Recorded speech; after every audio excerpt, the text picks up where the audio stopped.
نبی کریم صلی اللہ علیہ وسلم فرماتے ہیں کہ جو رمضان کے روزے رکھے اور رات کو قیام کرے ثواب کی نیت سے اور ایمان کے ساتھ، تو اللہ تعالیٰ اس کے ماضی کے سارے گناہ معاف فرما دیتا ہے۔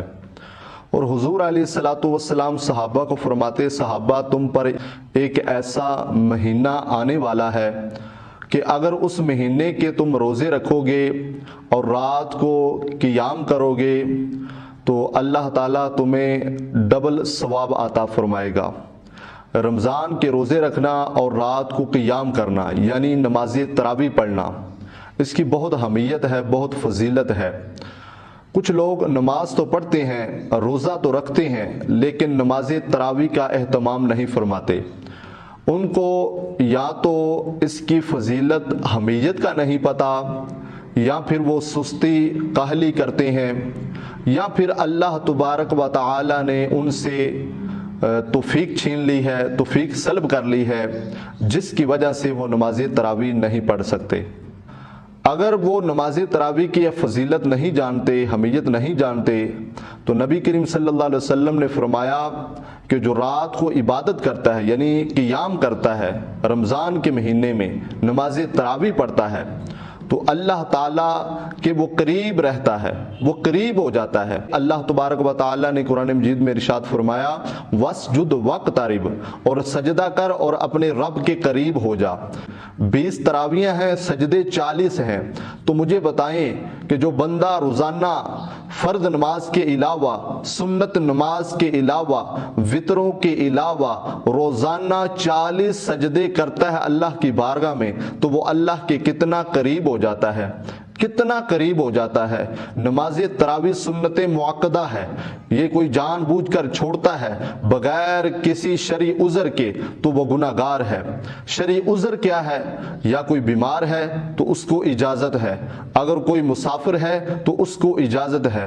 سنت معقدہ کی دلیل کیا ہے؟ حضرت محمد عربی صلی اللہ علیہ وسلم 3 دن نماز تراویح کی جماعت کرواتے رہے۔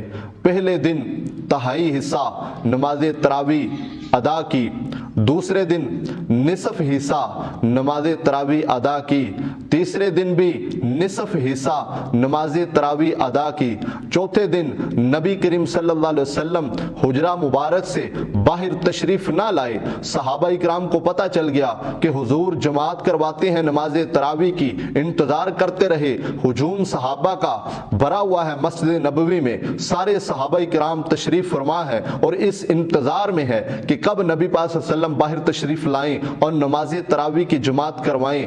انتظار کرتے رہے حتیٰ کہ فجر کا وقت آ گیا، نبی کریم صلی اللہ علیہ وسلم باہر تشریف لائے اور عرض کی حضور ہم تو انتظار کرتے رہے ہیں کہ آپ آئیں اور ہمیں نماز تراویح کی جماعت کروائیں۔ تو حضور نے فرمایا میری بھی یہی چاہت ہے کہ میں آپ کو نماز تراویح کی جماعت کرواؤں، میں یہ چاہتا ہوں، لیکن مجھے اپنی امت کا ڈر ہے، مجھے خوف آتا ہے کہ کہیں میری امت پر نماز تراویح فرض نہ ہو جائے، یہ سستی کریں گے تو پھر زیادہ گناہ گار ہوں گے، اس لیے میں نہیں آیا۔ میرا دل کرتا ہے کہ میں نماز تراویح پڑھاؤں۔